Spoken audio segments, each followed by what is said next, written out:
नमस्कार दोस्तों, मैं हूं आद्या और स्वागत है आप सभी का सिविल्स डेली के यूट्यूब चैनल पर। तो दोस्तों, आज हम बात करने जा रहे हैं एक बहुत ही खास मुद्दे की, वो है हिजाब कंट्रोवर्सी। बट हिजाब कंट्रोवर्सी को ऑलरेडी हमने कई एस्पेक्ट्स में कवर किया है। एक एस्पेक्ट इसका ये छूटता है कि हमारे यूपीएससी एग्जाम में कहाँ से क्वेश्चंस पूछा जा सकता है, वो कौन से की एरियाज हैं जहां से कि प्रीलिम्स जो कि 5 जून को होना है वहां से आप हमें इसमें क्वेश्चन एक्सपेक्ट कर सकते हो। ठीक है, तो चलिए फटाफट से जानते हैं कि कौन कौन से वो एरियाज हैं और कैसे उन्हें हमें गो थ्रू करना है। लेकिन उससे पहले मैं आपको बता दूं, आपको पता ही होगा कि कर्नाटका हाई कोर्ट ने जो है इस बैन को अपहेल्ड किया है। ठीक है, बेसिकली 6 स्टूडेंट्स ऐसे थे जिन्हें की बैन किया गया था from entering a college in Karnataka's Udupi district, क्योंकि उन्होंने हिजाब पहन रखा था। हिजाब that is a head covering, right. ये इसकी बैकग्राउंड स्टोरी है जिससे आप सभी भली भांति परिचित हैं। अब इस पर जो है ये इस पूरे उस पे जब इन्हें बैन किया गया तो ये बच्चे उठ करके चले गए हाई कोर्ट की भाई इस पर हमारे फ्रीडम ऑफ रिलीजन का जो राइट है, हमारे फंडामेंटल राइट को अब्रिज किया जा रहा है। कर्नाटका हाई कोर्ट ने ये डिसीजन लिया है कि denial, it has upheld the denial of entry. उन्होंने कहा है कि नहीं, ये चीज़ सही है कि आपको एंट्री पर अगर हिजाब पहन के नहीं जाने दिया जा रहा है तो वो वैलिड है और आपके फंडामेंटल राइट्स का हनन नहीं हो रहा है। ठीक है, और उसके बाद एक स्टूडेंट जो है उसने फाइनली सुप्रीम कोर्ट में भी अपील डाल दी है, पिटिशन डाल दिया है। ठीक है, और कुछ मुद्दे उठ करके आए हैं, देखते हैं जहां से हमारा यूपीएससी हमसे क्वेश्चंस पूछ सकता है। तो देखिए, कुछ ये 5 एरियाज हैं बेसिकली जहां से हम क्वेश्चंस आने की उम्मीद कर सकते हैं। सबसे पहला हमारा है freedom of religion and conscience, जो कि हमारे फंडामेंटल राइट्स हैं बेसिकली। ठीक है, इसको आपको देखना है। दूसरा हमारा है एसेंशियल रिलीजियस प्रैक्टिस, जिसका बार बार मुद्दा उठाया गया कि भाई ये हमारी हिजाब जो है वो हमारी एसेंशियल रिलीजियस प्रैक्टिस का अंग है, इसलिए जो है ये भी इंपॉर्टेंट है। इसके क्या प्रोविजंस हैं वो आपको देखने होंगे। तीसरा मुद्दा है कि आखिर देखो, हाई कोर्ट सुप्रीम कोर्ट दोनों जगह पिटिशन फाइल हो गई, तो वो कौन से आर्टिकल्स हैं जिसके तहत सुप्रीम कोर्ट में पिटिशन फाइल की गई है। चौथा हमारा है कि what is the principle of reasonable accommodation. देखिए, जो बेसिकली जो यहाँ पर आप देख सकते हो, ये जो स्टेटमेंट है कोर्ट की, वहां पर लास्ट में रीजनेबल अकोमोडेशन वर्ड यूज किया गया है। तो यूपीएससी वर्ड्स के साथ बहुत खेलता है, इसलिए वो इधर उधर नहीं देखेगा, वो सीधा जो स्टेटमेंट आई है जुडिशरी की उसमें से वर्ड्स उठाएगा और आपसे क्वेश्चन पूछेगा। और पांचवा और सबसे मुख्य एरिया जिसकी तरफ हम में से बहुत कम का ध्यान जाएगा वो ये कि आर्ट और कल्चर क्या है कर्नाटका का, राइट। हम क्या करेंगे, हम पॉलिटिकल इशू तक ही फंसे रहेंगे, हमारा ध्यान ही नहीं जाएगा। बट क्वेश्चन हमें पूछ सकता है कर्नाटका के आर्ट एंड कल्चर से। ठीक है, जैसे कि आप कश्मीर फाइल्स पर भी आपने पढ़ा होगा, तो वहां भी सर ने आपको बताया था कि art and culture is very important, क्योंकि उस तरफ हमारा ध्यान नहीं जाएगा। हम पॉलिटिसाइज्ड वे में ही स्टैटिक पोर्शन को भी कंसीडर करेंगे, बट नहीं, हमें सिर्फ वहां तक सीमित नहीं रहना, हमें इस चीज को भी देखना है। तो चलिए आइए देखते हैं फटाफट से कि कैसे कवर कर सकते हैं। सबसे पहला जो है दैट इज, मैंने आपको बताया कि जो फ्रीडम ऑफ रिलीजन और कंसाइंस वाला है उसमें आपके जो फंडामेंटल राइट्स हैं 25, 26, 27, 28 ये राइट्स जो हैं आपके इन मुद्दों पर बात करते हैं। 25 बोलता है conscience of free profession religion, ठीक है, practice and propagation of religion. अब देखो, इसके जो सब क्लॉज है ना, एक बार वो भी देख लेना। आपके पास पीएम बख्शी की बुक होगी, अगर मैं यहाँ लिख दे रही हूँ, पीएम बख्शी से पढ़ सकते हो आप, इजी लैंग्वेज में है, या फिर अगर चाहो तो डीडी बसु से भी इसको रेफर कर सकते हो। एक बार जो इनके सब क्लॉजेज हैं या जो इनके पार्ट्स में लिखा है ना, जैसे 25 क्लॉज 1 या क्लॉज 2 में जो चीजें लिखी होंगी उसको गो थ्रू कर लीजिएगा आप। देन 26, 27, 28 ये 4 के 4 ऐसे आर्टिकल्स हैं जो कि कहीं ना कहीं रिलीजन से रिलेटेड बात करते हैं, तो वो देख लीजिएगा, क्योंकि फंडामेंटल राइट से हर साल क्वेश्चन आता है और ये तो बहुत बड़ा मुद्दा है। ठीक है, अब ये 4 आर्टिकल से जो हमें पता चलता है, जो हम आउटकम निकालते हैं, एक होता है हमारा फ्रीडम ऑफ कंसाइंस, दूसरा होता है राइट टू प्रोफेस, तीसरा होता है राइट टू प्रैक्टिस और चौथा होता है राइट टू प्रोपोगेट। तो ये चीजों को भी, इन वर्ड्स को भी थोड़ा अच्छे से समझ लेना। अच्छा, एक चीज यहाँ पर छूट गई, बेसिकली आर्टिकल 19 जो है, ठीक है। आर्टिकल 19 को भी एक बार देख लीजिएगा, क्योंकि आर्टिकल 19 को ही मुद्दा बना करके जो है आगे रखा गया कि हमारा right to freedom of expression भी जो है कहीं ना कहीं अब्रिज हो रहा है। तो उसको भी आप एक बार देख लेना कि उसके सब क्लॉजेस क्या कहते हैं, वो 6 आर्टिकल्स कौन कौन से हैं, 6 टॉपिक्स कौन कौन से जिसके बारे में आर्टिकल 19 के क्लॉजेस बात करते हैं। ठीक है, चलिए आगे चलते हैं। दूसरा जो हमारा कीवर्ड था वो था एसेंशियल रिलीजियस प्रैक्टिस। देखिए सुप्रीम कोर्ट ना हमेशा टाइम टू टाइम अपने आप को इवॉल्व करता रहता है। ठीक है, 2 इंपॉर्टेंट केसेस आए एसेंशियल रिलीजियस प्रैक्टिस के केस में। पहला था हमारा शिरूर मुठ केस और दूसरा था बेसिकली आनंद मार्ग सेक्ट वाला केस। ठीक है, तो इन दोनों केसेस को देख लेना और ये भी देख लेना कि इसमें क्या हेल्ड किया है सुप्रीम कोर्ट ने। मैं आपको मोटे तौर पे समझा दे रही हूँ कि देखिए यहाँ पर सुप्रीम कोर्ट का यही कहना है कि देखिए जो एसेंशियल रिलीजियस प्रैक्टिस है बेसिकली वो तब से आती है जब से आपका रिलीजन शुरू हुआ है। ठीक है, और इसी बेसिस पे हाई कोर्ट ने ये डिसीजन लिया है कि वियरिंग ऑफ हिजाब इज नॉट एसेंशियल प्रैक्टिस। ठीक है, कुरान में कहीं नहीं हिजाब वर्ड यूज हुआ है। हिजाब जो है वर्ड वो कहीं भी आपको नहीं मिलेगा और इस चीज पर जो इनकी स्टेटमेंट आई है वो बेस करती है। शिरूर मुठ केस जो था बेसिकली वहां पर भी टर्म रिलीजन को बताया गया और कहा गया कि रिलीजन जो है ये इसमें सभी रिचुअल्स और प्रैक्टिसेस आएंगी जो कि इंटीग्रल होंगी किसी रिलीजन से रिलेटेड। ठीक है, तो उसको जो है एसेंशियल रिलीजियस प्रैक्टिस में माना जाएगा।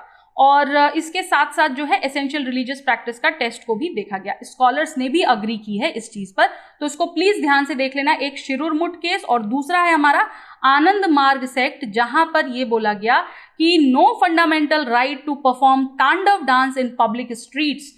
तांडव, देखिए तांडव हिंदू रिलीजन से रिलेटेड बहुत ही इंपॉर्टेंट एस्पेक्ट है, बट तांडव को भी पब्लिक प्लेस में होने से रोका गया है। ठीक है, तो ऐसा नहीं है कहीं भी, यहाँ पर ये नहीं है कि कोर्ट इक्वालिटी नहीं कर रही है, जुडिशरी इक्वल नहीं है, भेदभाव हो रहा है, ये मुद्दा नहीं है। बट जो चीजें हैं वो एसेंशियल रिलीजियस प्रैक्टिस में तांडव नहीं आता है, इसलिए उसको भी बैन किया गया था और यहाँ भी ये स्टेप लिया है।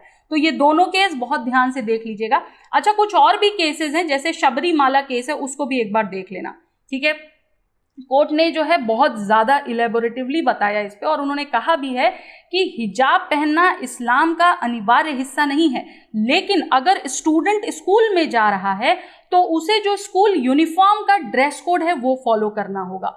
क्यों? क्योंकि वो हर बच्चे के लिए सेम है, हर स्टूडेंट के लिए सेम है, हर विद्यार्थी के लिए सेम है। ठीक है, तो ये चीज़ें हैं। अच्छा, सबरीमाला केस मैंने इसलिए बोला क्योंकि अभी हाल ही में इस पर भी डिसीजन लिया गया है और काफ़ी ज़्यादा चर्चा हुई थी रिलीजन को लेकर के यहाँ पर, तो उसको एक बार देख लेना। और ये भी देख लेना कि कौन कौन से देश हैं जहाँ पर हिजाब जो है वो बैन है, कहाँ पर थोड़ी बहुत डिस्क्रिमिनेशन है, कहाँ पर लेस डिस्क्रिमिनेशन है और कहाँ पर कंपल्सरी है। ठीक है, उसमें आपको मिल जाएगा, क्योंकि ये भी एंगल हो सकता है। अच्छा, तीसरा एंगल हमारा है कि वो कौन से आर्टिकल्स हैं जिसके तहत हाई कोर्ट और सुप्रीम कोर्ट में रिट याचिका दाखिल की जा सकती है। बहुत बार ये क्वेश्चन पूछा है विथ कंफ्यूजिंग स्टेटमेंट, तो बहुत ध्यान से देखिएगा। आर्टिकल 32 और आर्टिकल 226, इसको एक बार खोल के PM बख्शी, लक्ष्मीकांत या DD बसु कोई भी बुक आप इसको रेफर कर लेना, क्योंकि इससे भी क्वेश्चन आ सकता है। ठीक है, और वैसे भी आर्टिकल 32 तो कॉन्स्टिट्यूशनल रेमेडीज के नाम से जाना जाता है। अच्छा, यहाँ पर एक और चीज ये भी देख लेना कि क्या कनेक्शन है हाई कोर्ट और सुप्रीम कोर्ट ने, कि कौन कौन से उसमें सुप्रीम कोर्ट ऑर्डर दे सकता है और कौन कौन से रिट्स के केस में supreme court order high court order दे सकता है, और टाइप्स ऑफ रिट्स क्या क्या हैं ये भी इंपॉर्टेंट है। हर रिट का मतलब क्या है ये देख लीजिएगा, उसका एग्जाम्पल देख लीजिएगा। ठीक है, चलिए चौथा एस्पेक्ट पर अगर हम चलें बेसिकली, तो चौथा एस्पेक्ट हमारा जो है बेसिक वो है प्रिंसिपल ऑफ रीजनेबल अकोमोडेशन, जो कि सुप्रीम कोर्ट की जो रूलिंग आई थी, जो उनका स्टेटमेंट आया था, उसमें लास्ट वर्ड था विद इन इन्वर्टेड कॉमर्स। देखिए, रीजनेबल अकोमोडेशन एक ऐसा प्रिंसिपल है जो कि प्रमोट करता है इक्वालिटी को और पॉजिटिव राइट्स को। ठीक है, तो इसलिए यहाँ पर जो है हाई कोर्ट ने भी ये चीज़ मेंशन की है कि कोर्ट ने ये आर्ग्यूमेंट को रिजेक्ट किया है स्टूडेंट्स के और सपोर्ट नहीं किया है मुस्लिम गर्ल्स को वेयरिंग हेड स्कार्फ्स, और वो based on the principle of reasonable accommodation. ठीक है। रीसेंट वर्डिक्ट में कर्नाटका के जो ये केस था बेसिकली वहां पर हिजाब पहनने को हाई कोर्ट ने एक्सेप्ट नहीं किया है। तो क्या मतलब है रीजनेबल अकोमोडेशन का और क्या एग्जाम्पल्स हो सकते हैं अकोमोडेशन के वो, और किस चीज से रिलेटेड है रीजनेबल अकोमोडेशन, तो ये इक्वालिटी प्रमोट करने से रिलेटेड है और ज्यादातर डिसेबिलिटी एक्ट से भी इसे रिलेट किया जाता है। मैं लिख देती हूँ यहाँ पर, उसको एक बार खोलकर आप देख लेना। अगर हमारी वेबसाइट को आप विजिट करोगे तो वहां भी आपको इस पे अच्छा खासा मटेरियल मिल जाएगा रीजनेबल अकोमोडेशन पे। कुछ नहीं करना है, सिर्फ reasonable accommodation civils daily type करिएगा गूगल में, आपको आर्टिकल मिल जाएगा। ठीक है, तो रीजनेबल अकोमोडेशन का मतलब और एग्जाम्पल आपको समझना है। स्टेटमेंट बेस्ड क्वेश्चन आ सकता है, तो स्टेटमेंट बेस्ड क्वेश्चन देखने को आपको बहुत मिलते हैं यूपीएससी में, उसको एक बार ध्यान से चेक कर लेना। नेक्स्ट हमारा है और सबसे important, that is art and culture of Karnataka. देखिए दोस्तों, जब मैं art and culture of Karnataka बोल रही हूं तो वहां पर बहुत सारे एस्पेक्ट्स आ जाते हैं। सबसे पहले तो कर्नाटका किस लिए जाना जाता है, कैपिटल कहाँ है, किधर सिचुएटेड है, कौन कौन से उसके वहां पर रिवर्स हैं या माउंटेन्स हैं, ये तो हो गया हमारा ज्योग्राफिकल एस्पेक्ट। लेकिन इसके साथ साथ जब हम आते हैं आर्ट एंड कल्चर पर, तो कौन से फोक डांसेस वहां यूज होते हैं, ठीक है, कौन से फोक डांसेस किए जाते हैं। फोक डांसेस के लिए एक इंपॉर्टेंट ऐसे ही वर्ड है कुनीथा, ठीक है, तो वो कौन कौन से कुनीथा वहां पर है, क्लासिकल डांस फॉर्म कौन सा। और आपको ताजुब होगा ये जानकर कि कर्नाटका इकलौती ऐसी जगह है भारत में जहां पर कार्नेटिक और क्लासिकल इन दोनों का एक बड़ा अच्छा संगम मिलता है, ठीक है, जो आर्ट फॉर्म है उसका।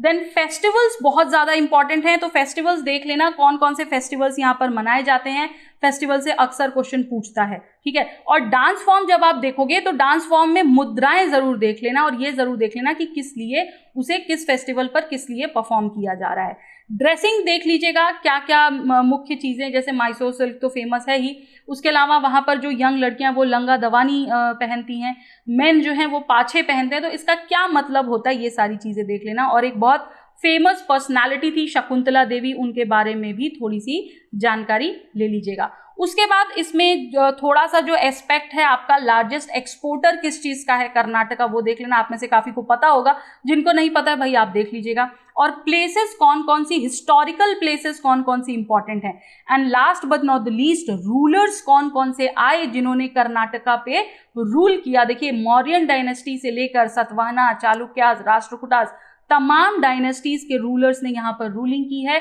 और कुछ कुछ बहुत ही अद्भुत चीजों का निर्माण भी किया है, तो वो जरूर देख लीजिएगा। स्पेशली अशोका का देख लीजिएगा और श्रवणबेलगोला जो कि एक जगह है बुद्धिस्ट से रिलेटेड काफी इंपॉर्टेंट, उसको भी जरूर देख लीजिएगा।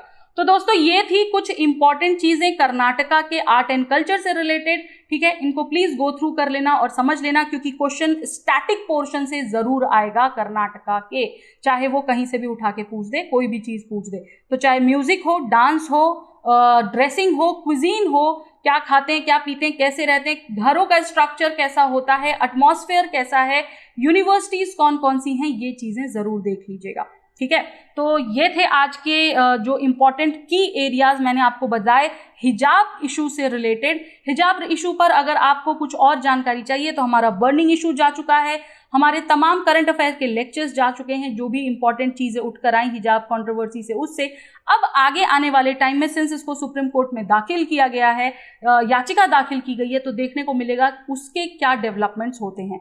मेंस के लिए भी काफी इंपॉर्टेंट है ये टॉपिक, तो इसको छोड़िएगा मत, जो भी की एरियाज आपको बताए गए हैं उसको जरूर करिएगा। उम्मीद करती हूँ आपको ये लेक्चर अच्छा लगा होगा। अगर कोई भी और टॉपिक है जिस पर आप हमसे मदद चाहते हैं तो कमेंट सेक्शन में लिख कर बताइए, बिल्कुल आपकी नीड्स को हम पूरा करेंगे, ठीक है। तो चलिए, स्वस्थ रहिए, मस्त रहिए, पढ़ते रहिए। धन्यवाद, नमस्कार, जय हिंद, जय Bharat. Subscribe to our YouTube channel and press the bell icon on the YouTube app and never miss another update from Civils Daily.